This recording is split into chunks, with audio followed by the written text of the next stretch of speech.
Alright, so moving on, we're going to start, we're going to transfer the blade onto the wood that we're going to be using to carve it out of. And basically, like I said, I used the method that I used using my hand as a reference, as a scale reference. I came up with some measurements, and I'm just going to relay them all to you, but I just want to kind of give you a layout. And basically I've got 2.5 inches for the pommel, 5 for the handle.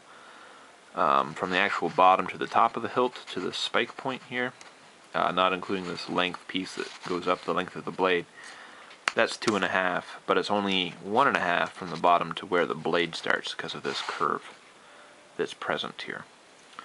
So all I did was I just added that up just real quick, subtracted that from the overall length of this 38 that we're going to be using, and I got 29 inches for the blade, and that's from right here where it meets the hilt. Not up here, but down here. And it goes all the way to the tip.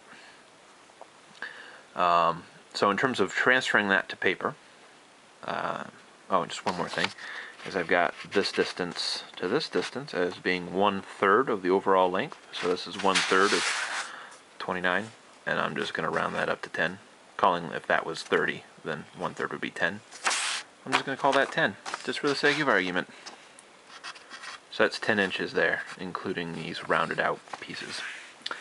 So transferring that to what we have here on the piece of wood that I'm using, and what I'm using here is I'm using nominal 1/4 by 4 inch wood, which actually gives me a 3.5 inch wide piece.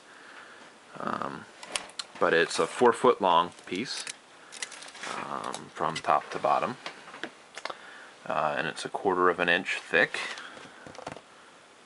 and it's like I said, it's nominally 4, but it's actually going to be like a little bit shorter. It's going to be like 3.5. So that is what we're working with. And if you did the katana tutorials, which it has some of this left over, you can find this wood at like a Home Depot, a wood supply, probably a lumber yard. If you can't find it there, then you could find perhaps like a 2x4 or a piece of dimensional lumber that's thicker but has the 3-inch dimension. We only need 3 of this 3.5 inches. You can see this whole top 1/2 inch is going to be waste. We're not going to be able to use that, but we've got 3-inch wide blade here, so you need something that's 3 inches wide by whatever thickness by at least 40 inches long.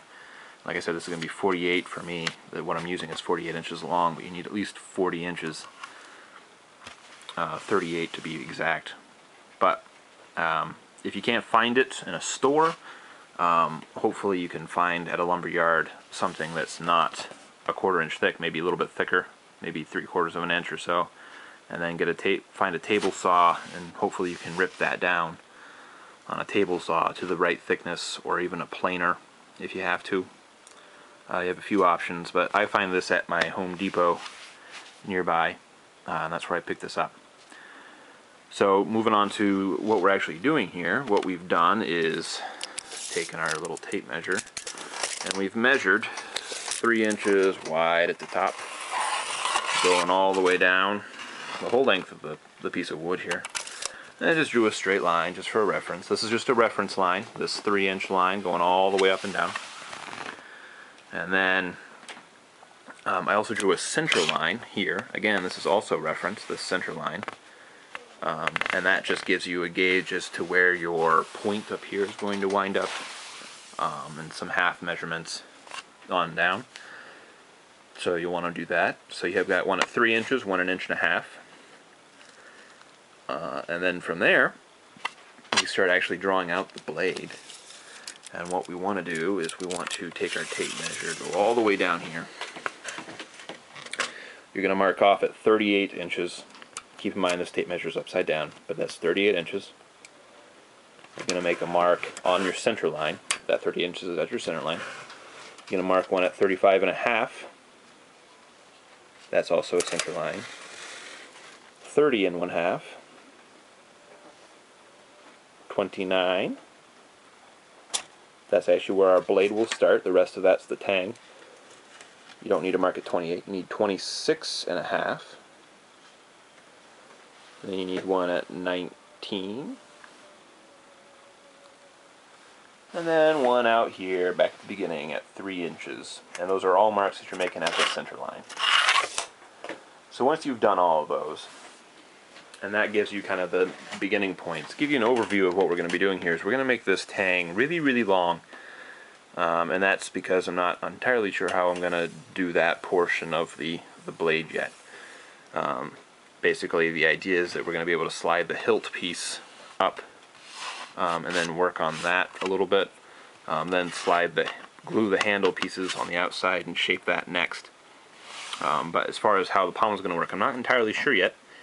So I'm just leaving it as long as I can, feasibly. And of course, we don't need to go any longer than 38 inches because that's as long as our sword's going to be. So nothing's going to hang out past that. So I just made the whole thing 38 inches.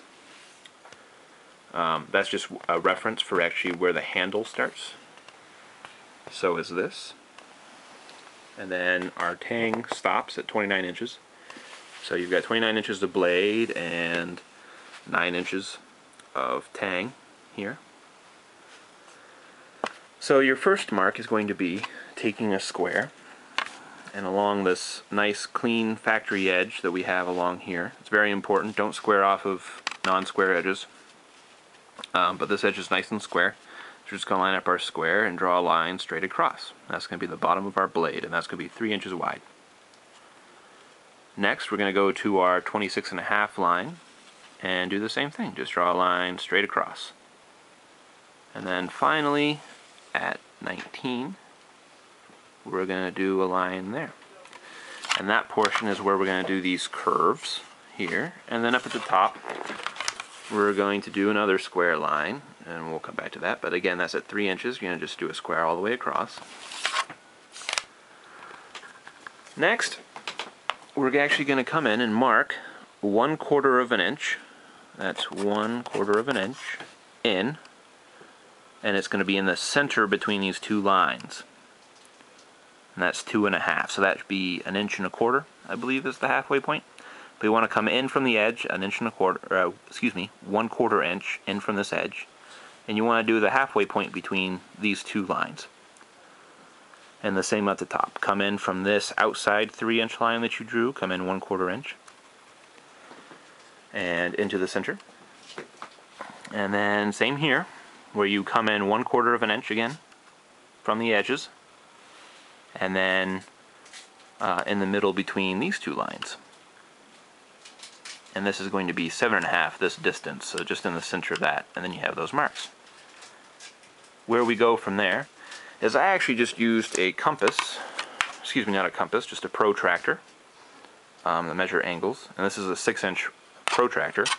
But all I did is I just came over here and just stuck this about 1/4 inch in like that. And it just so happens to line up very nicely. So I just put that down, traced it around with my pencil, and I have that line. And did the same here. And for this is a little bit tougher, this line. Things could get shaky here because of my camera.